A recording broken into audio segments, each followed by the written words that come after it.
Hello and welcome.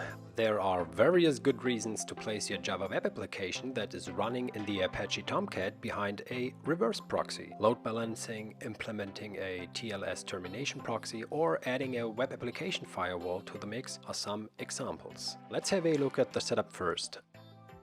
The requests from the internet are passed through the proxy and to our destination server that is handling the request. In this example, I will be working with an Apache web server acting as a reverse proxy, and the actual node that is serving the content is an Apache Tomcat.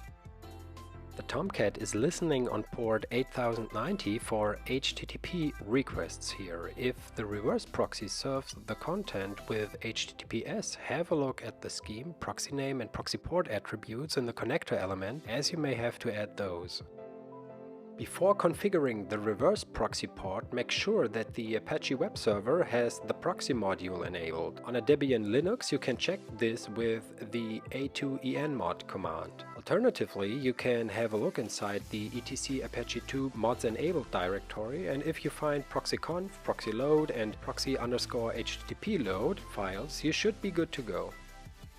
Inside your Vhost configuration, you have to define the proxy pass and proxy pass reverse directives. Here you use the localhost address and the port 8090 in this example that your Tomcat application server runs on. If you wanted to encrypt the communication between the reverse proxy and the Tomcat as well, you would have to set this up in the Tomcat and use HTTPS here instead, but this might not be necessary.